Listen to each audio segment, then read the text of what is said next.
میرے نبی نے 11 شادیاں کی.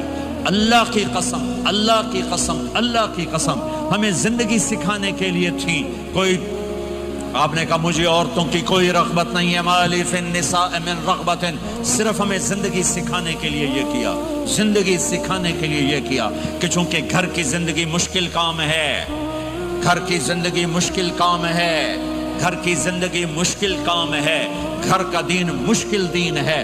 مسجد 5 لوٹے پانی 5 نمازیں پڑھ لو، لیکن گھر کی زندگی میں برداشت کرنا، بیوی برداشت کرے، خامد برداشت کرے، یہ مشکل دین ہے، لیکن اسی پہ کامیاب ہے، اسی پہ کامیابی ہے، اسی پہ نسل پروان چڑھتی ہے. میرے نبی حضرت میمونہ کے گھر میں ہیں، آپ کی باری ہے. یہ شادیاں ہمیں زندگی، دیکھو میرے نبی کی عمر 25 سال، حضرت خدیجہ کی عمر 40 سال. کوئی جوڑ ہے 25 سال کا نوجوان 40 سال کی عورت سے شادی کرے اور عمر کے 25 سال ساتھ گزار دے.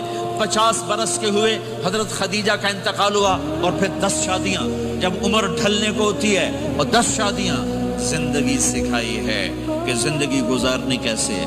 غصے والی عورت زندگی کیسے گزارنی، اپنے خاندان کی عورت زندگی کیسے گزارنی ہے، مالدار عورت زندگی کیسے گزارنی، اپنے سے بڑی عمر کی عورت زندگی کیسے گزارنی، پرائے گھر کی عورت زندگی کیسے گزارنی ہے، ہم مزاج عورت زندگی کیسے گزارنی، کماری لڑکی زندگی کیسے گزارنی، بیوہ سے شادی زندگی کیسے گزارنی، طلاق یافتہ سے شادی زندگی کیسے گزارنی ہے. یہ سب میرے نبی کے بتائے ہوئے زندگی کے درس ہیں. اب میمونہ کے گھر میں سوئے ہوئے ہیں، پیشاب کرنے باہر نکلے. حضرت میمونہ کی آنکھ کھل گئی، آنکھ کھل گئی. انہوں نے دیکھا بستر خالی. انہوں نے کہا لے مجھے چھوڑ کے دوسری بیگم کے پاس چلے گئے. غصہ چڑھا، کنڈی لگا دی. اللہ کے نبی واپس آئے، کنڈی. آپ نے کہا میمونہ دروازہ کھولو. کہا میں نہیں کھولتی. کہا کیوں؟ کہا مجھے چھوڑ کے دوسری بیگم کے پاس چلے گئے. کہا میمونہ مجھے پیشاب آیا تھا. نہیں نہیں پیشاب کوئی نہیں، مجھے پتا ہے، آپ دوسری بیگم کے پاس چلے گئے. کہا میمونہ میں اللہ کا رسول ہوں، میں بھلا غلط کر سکتا ہوں؟ پھر ان کو کرنٹ لگا، یہ تو اللہ کے نبی ہے. اب ڈرتے ڈرتے کنڈی کھولی کہ پتہ نہیں آپ کیا کریں گے. آپ مسکراتے ہوئے اندر داخل ہوئے اور جا کے بستر پر لیٹ گئے. وہ پٹھان ہوندہ سر پاڑ دیندہ بیگم. آپ مسکراتے ہو جا کے بستر پہ لیٹ گئے. زندگی سکھائی، زندگی سکھائی ہے، زندگی سکھائی. اب گھر میں جھاڑو دے رہے ہیں، اپنے کپڑے خود دھو رہے ہیں، جوتا ٹوٹ گیا خود اسے سی رہے ہیں، اپنے گھر والوں کے ساتھ کام میں کام کر رہے ہیں. اب عائشہ پانی پیتی، ٹھیک ہے مجھے دیکھو یہ گلاس ہے، یہ تو ایسے چھوٹے چھوٹے گلاس ہیں، بڑے بڑے گلاس ہوتے تھے. بخل کا زمانہ، گلاس بھی چھوٹے ہو گئے جی میں کپ ہوندہ. ہمارے دیہاتوں میں جب ہم چھوٹے تھے اتنے بڑے بڑے گلاس، 3 گلاس ہوتا تھا.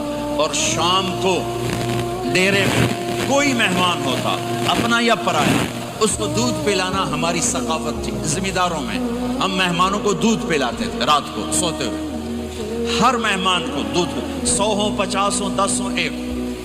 ایک میرے دادے کے زمانے کا مہمان آیا، چاچا لال. نوکر دودھ لے گیا، گلاس دیکھ کے کہنے لگا پتر میں نہیں پیندا. میری بات سمجھ رہے ہو؟ بیٹا میں نہیں پیتا. پتر میں نہیں پیندا. چاچا کیوں نہیں پیندا؟ کہ 2 تو ود پیواں تے بے غیرت بنا تے 2 نال گزارا نہیں ہوندا. لے جا میں نہیں پیندا. 2 سے زیادہ پیوں تو بے غیرت بنوں اور 2 سے کم پیوں تو میرا گزارا نہیں. جا لے جا میں نہیں پیتا. ماشاءاللہ گلاس ویکھو نا، منہ ہی نہیں وچ وڑدا. اما عائشہ پانی پی رہی، گلاس رکھ دیا.